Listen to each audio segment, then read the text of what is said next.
जंगल में कालू कौवे की पत्नी गौरी बहुत बीमार थी। वो अपनी आखिरी सांसें ले रही थी। उसका छोटा बेटा जग्गू उसके पास बैठकर रो रहा था।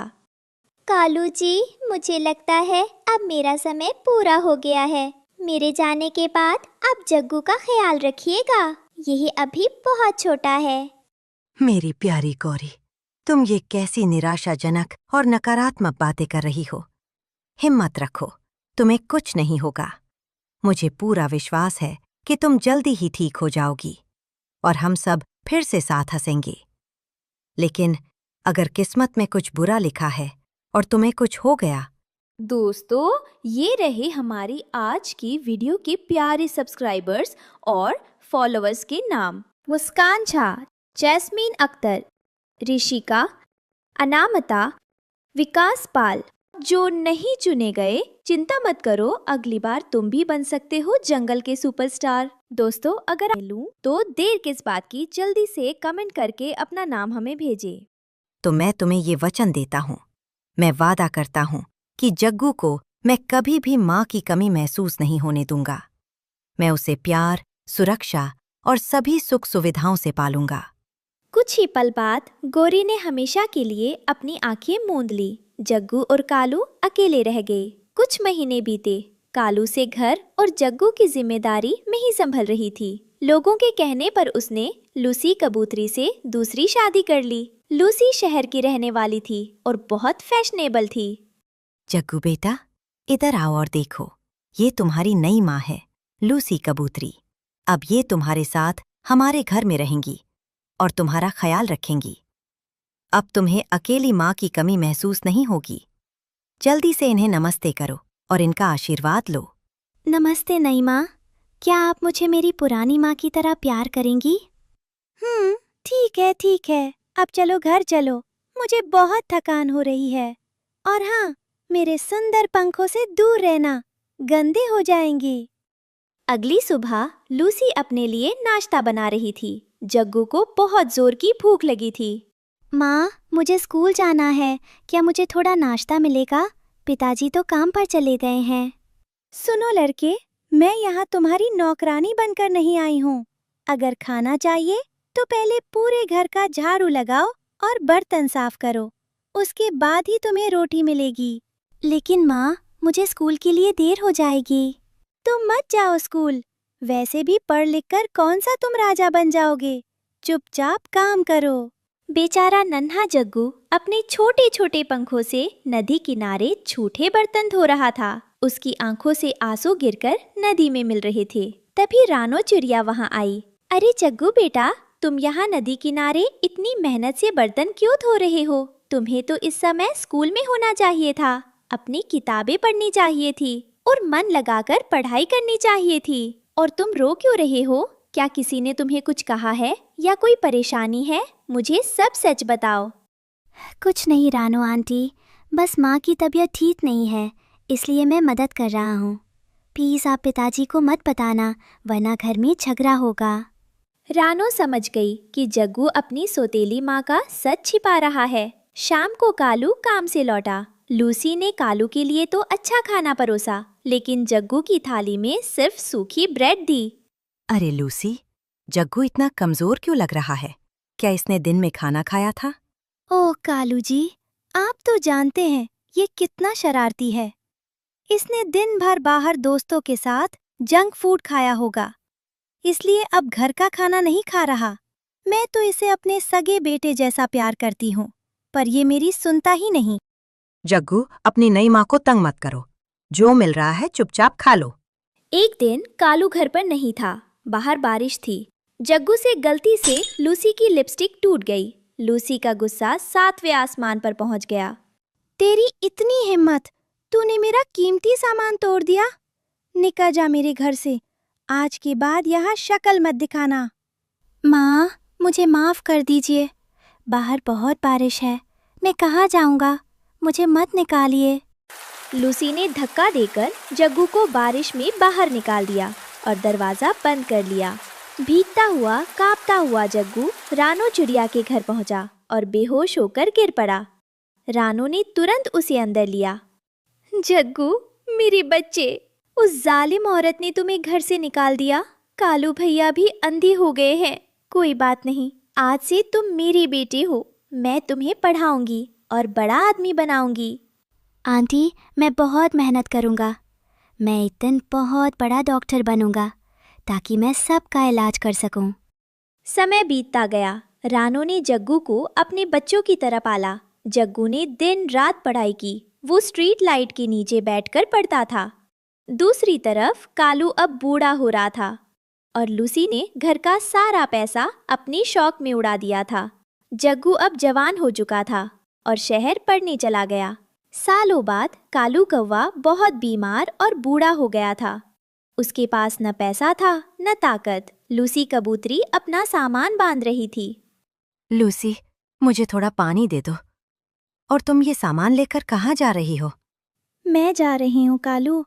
तुम अब कंगाल और बीमार हो। मैं एक भिखारी के साथ नहीं रह सकती। मैंने दूसरे अमीर पक्षी से बात कर ली है। अपना ख्याल खुद रखना। लूसी कालू को मरने के लिए छोड़कर चली गई। जंगल में एक नया और बड़ा अस्पताल खुला था। वहाँ एक नया बड़ा डॉक्टर आया था। कालू कौवा गिरते पड़ती वहाँ पहुँचा। बेटा, क्या डॉक्टर साहब मुझे देखेंगे? मेरी तबीयत बहुत खराब है और मेरे पास देने के लिए बिल्कुल पैसे नहीं हैं। लेकिन मुझे बहुत दर्द हो रहा है। क्या मुझे मुफ्त इलाज मिल पाएगा? बाबा, आप अंदर जाइए। हमारे बड़े डॉक्टर साहब गरीबों का इलाज मुफ्त में करते हैं। कालू अंदर गया। सामने कुर्सी पर एक स्मार्ट काला कौवा सफेद कोट पहने बैठा था। कालू ने उसे पहचाना नहीं। पिताजी, आप? डॉक्टर साहब, आप मुझे पिताजी क्यों कह रहे हैं? क्या आप मुझे जानते हैं या आपने मुझे कहीं देखा है?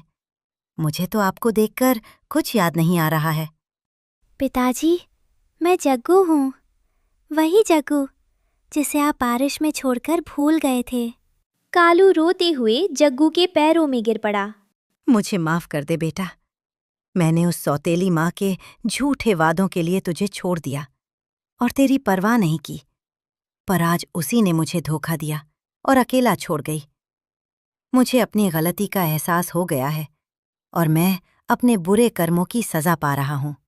रोइए मत पिताजी। रानो माँ ने मुझे माफ करना सिखाया है। अब आप मेरे साथ ही रहेंगे। मैं आपको माफ करता हूँ, क्योंकि मुझे पता है कि उस समय आप सच्चाई देख नहीं पाए थे। अब आप बिल्कुल चिंता ना करें। आपकी सारी तकलीफें दूर हो जाएंगी। मैं आपका बेटा हूँ और मैं एक डॉक्टर भी हूँ। मैं आपका इलाज करूँगा और आपकी सेहत का पूरा ध्यान रखूँगा।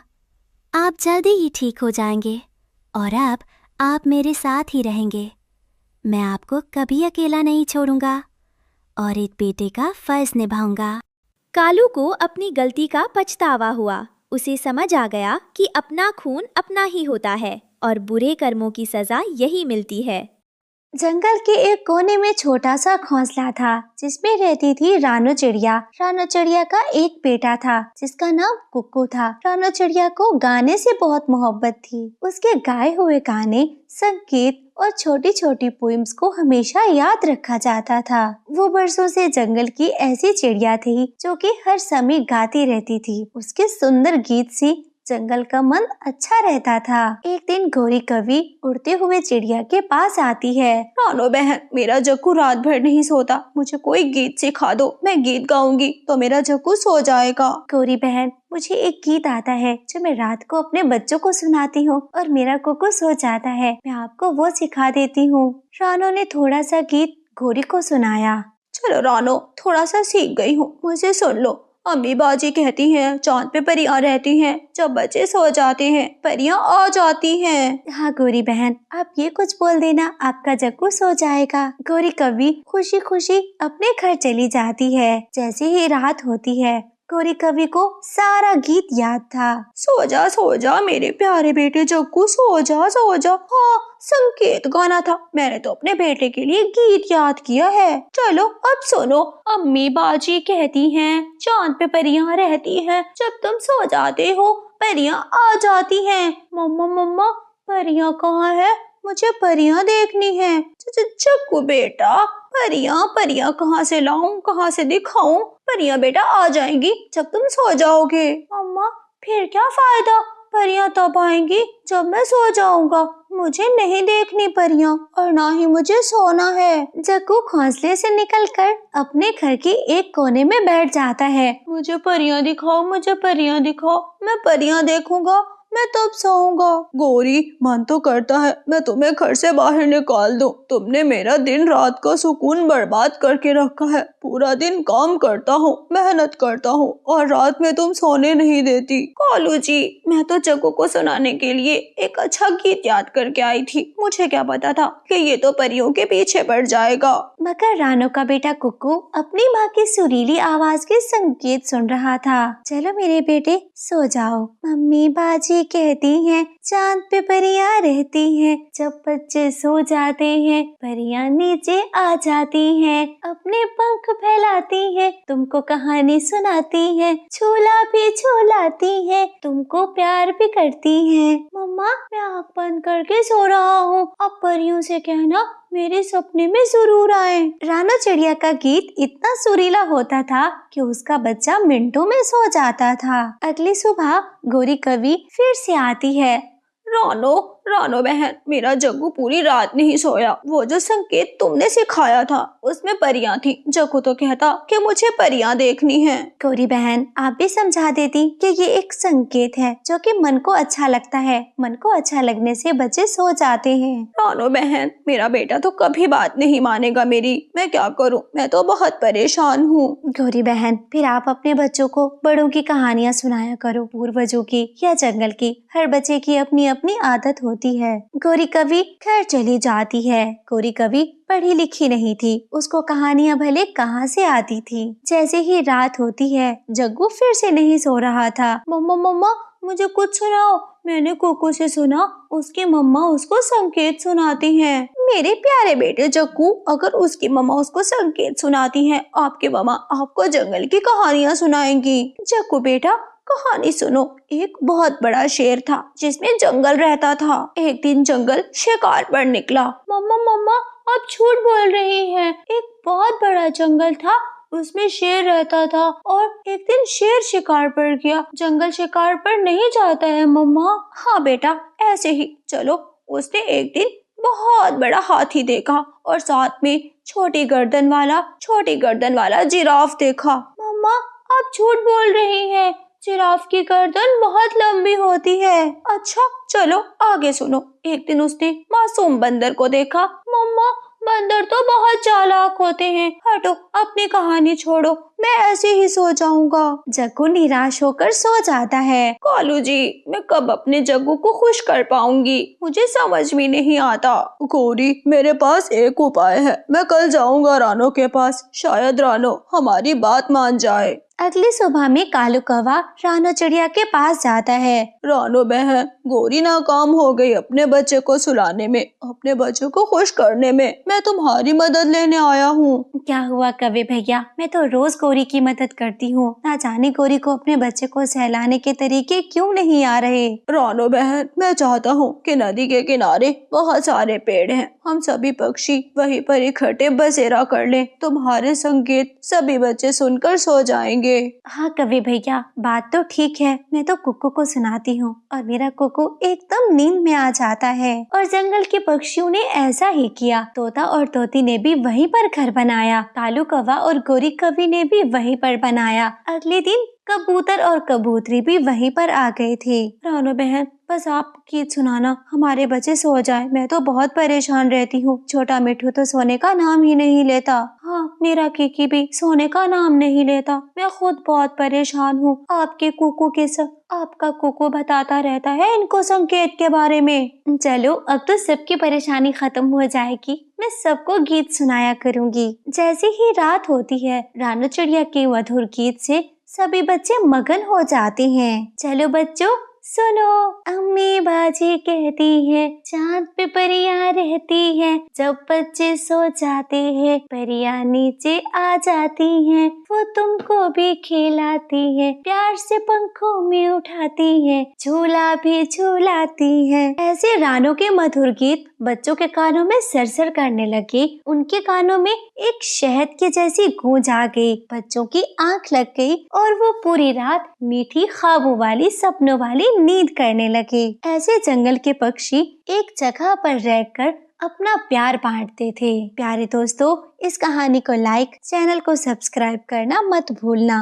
सुंदरवन में पिछले कुछ हफ्तों से मौसम अजीब तरीके से बदल रहा था। कभी धूप इतनी तेज होती कि पेड़ के पत्ते भी जलते हुए लगते। इस बदलते हुए मौसम ने जंगल के हर पक्षी को बेचैन कर दिया था।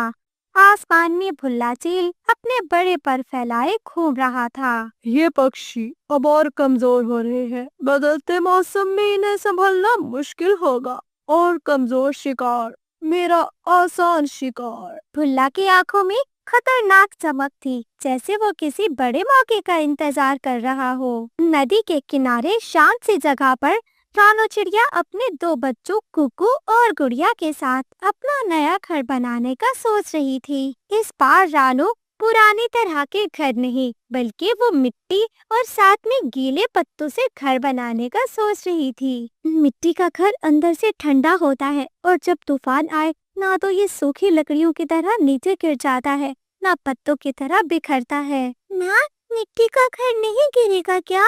नहीं बेटा, अगर मिट्टी को ठीक से जोड़ देंगे और पत्तों को साथ में डाल देंगे तो ये घर कभी भी नहीं गिरेगा। बहुत मजबूत घर बनेगा ये। बरगद का पुराना बड़ा और ऊंचा पेड़, यही कालू कौवा अपना नया घर बना रहा था। कालू का घर सुंदरता दिखा रहा था। रंगीन पत्ते, चमकदार पंख और साथ में लकड़ियां लगाई हुई थी। देखो गौरी, ये घर देखे बिना कोई पक्षी नहीं रह सकता। मैं सुंदरवन का सबसे स्टाइलिश पक्षी हूँ। बिल्कुल, रानू तो नीचे मिट्टी के कीचड़ जैसा घर बना रही है। आपका घर तो एकदम शाही महल लगता है। कालू घर की तरफ देखकर अपनी तारीफ के मजे ले रहा था। रानू ने अपना वो मिट्टी का घर तकरीबन बना लिया था कि तभी कालू और उसका दोस्त लल्लू तोता नीचे आ गए। ओ रानू दीदी, ये घर है या मिट्टी का कोई खिलौना है? सबसे बड़ा तुमने मजाक किया है। रानो, तुम हमेशा अजीब तरीके करती रहती हो। मिट्टी का घर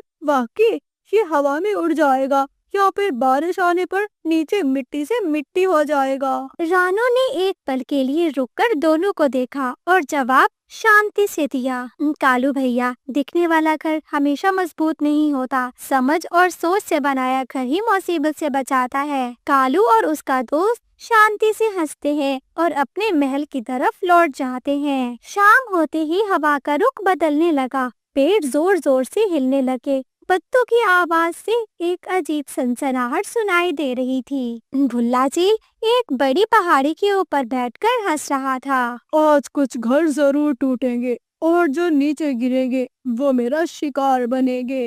रात की हवा और ज्यादा तेज हो गई। बरगद के ऊपर सबसे शानदार महल जो बना हुआ था वो हिलने लगता है और झटके खाने लगता है। गौरी, संभालो संभालो, हवा बहुत तेज हो गई है। एक बड़ा हवा का झोंका लगा तो हम सब नीचे गिर जाएंगे। कालू जी, घर टूट रहा है, घर को किसी तरह संभालिए। एक जबरदस्त हवा का झटका आया और कालू का वो घर जो शानदार महल की तरह लगता था नीचे गिरकर तिनका तिनका हो गया। गौरी, अपना घर तो टूट गया जो इतनी मेहनत से बनाया था। हमारा घर तिनका तिनका हो गया। अब हमें कोई सुरक्षित जगह ढूंढनी होगी। कालू जी, रानो के पास चलते हैं। उसका मिट्टी का घर शायद हमें बचा ले। तेज बारिश और हवा के बीच दोनों रानो के घर की तरफ दौड़ पड़े। रानो ने अपने बच्चों को कोने में छुपा रखा था, जिससे वो तेज हवा और बारिश से भी सुरक्षित बैठे हुए थे। रानो बहन दरवाजा खोलो, तूफान हमारे पीछे पड़ा है, हमें खींचे चले जा रहा है। रानो ने दोनों को अपने घर के अंदर ले लिया। बाहर भुल्ला चील घूम रहा था। वो कालू का घर टूटा हुआ देखता है। बस यहाँ होगा मेरा शिकार। अब मैं यहीं से लूंगा अपना शिकार। मगर वो देखता है घर तो एकदम खाली था। भुल्ला चील तेजी से उड़ता है। भाग गए, लगता है वो दोनों यहाँ से भाग निकले। कहाँ गए? खैर, फिर कभी जरूर वो मेरा लुकमा बनेंगे। वो भुल्ला चील रानो के घर के पास आता है, मगर रानो का घर बिल्कुल नजर ही नहीं आ रहा था। पेड़ के पत्तों में छुपकर पेड़ के जैसा और मिट्टी में मिट्टी के जैसा। भुल्ला चील मायूस होकर वहाँ से उड़ पड़ा। सुबह होने तक तूफान धीरे धीरे खत्म हो गया था। कालू और गोरी बहुत शर्मिंदा थे। रानो, तुम्हारा मिट्टी का घर जादू के जैसा मजबूत है। जब सब उड़ रहा था ये तो बिल्कुल हिला ही नहीं। रानो बहन, हमने तुम्हारा मजाक उड़ाया और तुमने ही हमारी जान बचाई। माफ कर दो रानो बहन। कवे भैया, घर का दिखावा नहीं होता, बल्कि घर तो हमारी सुरक्षा के लिए होता है। इसलिए घर वहाँ बनाइए जहाँ पर हमारी हिफाजत हो सके। उस दिन के बाद कालू ने फैसला कर लिया, वो कभी भी सुंदरता को नहीं देखेगा, बल्कि सुरक्षा पहले देखेगा। रानो की समझदारी ने अपने बच्चों की और अपने दोस्तों की भी जान बचा ली थी। प्यारे दोस्तों, रानो की ये कहानी लाइक और चैनल को सब्सक्राइब करना मत भूल। जंगल के बीचों बीच एक बड़े पीपल के पेड़ के ऊपर रहती थी रानो चिड़िया। रानो चिड़िया के 2 बच्चे थे, कुकू और गुड़िया। उनका घोंसला टूटा फूटा था। जंगल में जैसे ही तेज हवाएं चलने लगती, उनका घोंसला बुरी तरह हिलने लग जाता था। एक दिन जंगल में तेज हवा चलने लगती है। मम्मा, मम्मा, घोंसला हिल रहा है। मम्मा, मुझे डर लग रहा है। बस मेरे बच्चों, थोड़ा संभल कर। गुड़िया बेटी, आप अपने घोंसले में खुद को संभालने की कोशिश करो। आज के दिन हवा कुछ ज्यादा तेज थी। रानो चिड़िया का घोंसला हवा को बर्दाश्त नहीं कर पाता। घोंसला धड़ाम से नीचे गिरा। मम्मा, मम्मा, मैं तो गिर गई। हाँ मम्मा, मेरा पंख घायल हो गया। गुड़िया और कुक्कू बेटा, जल्दी से उठ जाओ। माँ बेबसी की हालत में अपने दोनों बच्चों को उठाती है। हे ईश्वर, ये मेरे ऊपर कैसा इम्तिहान है। मेरे घर में तो दाना भी नहीं है, ऊपर से मेरा घर भी चला गया। अपने बच्चों को घर के मलबे पर बिठाकर रानो चिड़िया अपने दोस्त मिठू तोते के पास जाती है। तोते भैया, मेरा घर टूट गया है। हाँ रानो, मैंने देखा, आवाज भी सुनी, मगर हमारे पास भी इतना कुछ नहीं कि हम तुम्हारी मदद कर सकें। हाँ रानो बहन, वैसे भी कुछ दिनों के बाद मेरी बहन ने आना है, उसके बच्चे भी होंगे, इसलिए हम तुम्हारे बच्चों को घर पे नहीं रख सकते। रानो की आंखों में आंसू आ जाते हैं। अभी तो मैंने मदद का बोला भी नहीं था, इन्होंने मुझे पहले ही मना कर दिया। इसका मतलब मुझे इनसे मदद मांगनी भी नहीं चाहिए। रानो उदास होकर अपने बचपन के दोस्त कबूतर के घर जाती है। कबूतर भैया, दरवाजा खोले, मुझे आपसे बात करनी है। पति जी, आ गई होगी आपकी वो गरीब सहेली, अगर उससे बात करोगे तो मैं घर छोड़ दूंगी। रानो बहन, मेरी तबीयत ठीक नहीं है, आप थोड़ी देर के बाद आ जाना, अभी आप चली जाओ। कबूतर का कड़वा लहजा बता रहा है कि वो भी मुझसे बात करना नहीं चाहता। कोई बात नहीं, जिसका कोई नहीं होता उसके साथ ऊपर वाला होता है। रोते हुए निराश होकर रानो नदी के पास जाती है और वहीं जाकर रोने लग जाती है। मेरी किस्मत बहुत खराब है, बहुत ज्यादा। अपने बच्चों को आज तक मैंने दिया ही क्या है। हे ऊपर वाले, अगर मेरे पास कुछ नहीं था तो मुझे बच्चे भी ना दिए होते। रानो के रोने की आवाज पास के पेड़ पर बैठा उल्लू बाबा सुन लेता है और वो रानो को अपने पास बुलाता है। अरे रानो बेटी, परेशान क्यों होती हो? मैंने तुमसे पहले भी एक बार कहा था, तुमको जब भी कोई चिंता हो तुम मेरे पास आ जाना। उल्लू बाबा, अब तो इतनी शर्म आती है अपनी मुसीबतें दूसरों को बताने में। क्या मेरी जिंदगी इतनी कठिनाइयों से भरी है कि हर समय मैं सिर्फ दुख ही सुनाती रहती हूँ? बेटी रानो, ऐसी चिंताएं नहीं करते, खुश रहते हैं। देखो, अब तुम्हारे पास संतान है और जिनके पास संतान नहीं उनसे जाकर पूछो। मेरे पास संतान है तो संतान को खिलाने के लिए, उनको रखने के लिए घोंसला तक नहीं है। कोई मुझसे मेरे दुख भी आकर पूछे। रानो अपने घर जाती है, अपने बच्चों को पंखों में समेट लेती है। मेरे बच्चों, मेरे प्यारे बच्चों, मैं जंगल में जा रही हूँ। अपने बच्चों के लिए जरूर मैं घोंसले का सामान लेकर आऊंगी। मम्मा, मैं भी आपके साथ जाऊंगी। हाँ मम्मा, मुझे एहसास है, हमें अपनी मम्मा के साथ काम करवाना चाहिए। रानो चिड़िया अपने बच्चों को लेकर घने जंगल में जाती है।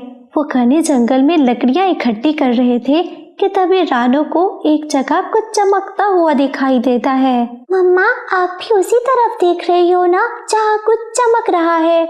हाँ गुड़िया बेटी, मैं उसी तरफ ही देख रही हूँ। मैं जरा जाकर देखती हूँ। रानो ने जाकर देखा तो वहाँ कुछ बीज थे और वो बीज सोने की तरह चमक रहे थे। मम्मा, इसका मतलब हम तो अमीर हो गए। गुड़िया बहन, ऐसे नहीं सोचती, ये बीज किसी के नीचे गिर गए होंगे। रानो वो बीज लेकर सीधा उल्लू बाबा के पास आती है। उल्लू बाबा, समझ में नहीं आता ये बीज मुझे ही क्यों नजर में आए, और तो सब थे जंगल में, मगर इनको क्यों कोई नहीं देख पाया? क्योंकि बेटी रानो, ये सिर्फ बीज तुम्हारे लिए ऊपर वाले ने भेजे हैं। वो ये चाहते हैं आप खेती करो, मेहनत करो और अपने बच्चों को आप मेहनत करना सिखाओ। उल्लू बाबा, मैं बहुत मेहनत करूंगी। मैं सच में खेती करूंगी और अपने बच्चों को मेहनत और दया का सबक दूंगी। रानो वो बीज लेकर और अपने बच्चों को लेकर अपने घर के पीछे वाली बंजर जमीन की ओर जाती है। मुझे पहले हल चलाना होगा, पानी सींचना होगा बच्चों, फिर कहीं जाकर हम ये फसल उगाने के काबिल हो पाएंगे। रानो ने मेहनत की, बीज बोया, पानी सींचा और अपने खेत का बहुत ध्यान करने लगी थी। सिर्फ 2 दिन के बाद रानो के खेत में खूबसूरत से पौधे हुए और उन पर अंडे लगे हुए थे। मम्मा, ये तो अंडे हैं। इसका मतलब हमने अंडे की खेती की है। गुड़िया बेटी, मैं तो जीवन में पहली बार देख रही हूँ अंडे के पौधे।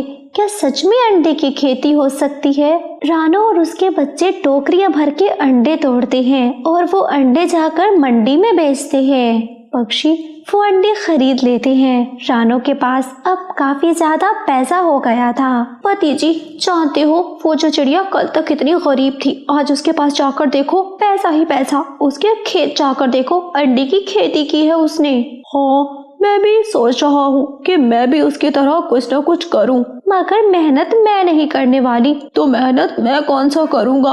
हम रात में जाकर अपना काम मुकम्मल कर लेंगे। रात को वो पति पत्नी टोकरियां लेकर रानो चिड़िया के खेत में जाते हैं और रानो चिड़िया के खेत से वो अंडे तोड़कर टोकरियां भर लेते हैं। कालू जी, ये क्या? हमने तो अंडे तोड़े थे, ये पत्थर कैसे हो गए? गोरी, ये तो सारे पत्थर हैं, देखो तो सही, सारे के सारे पत्थर।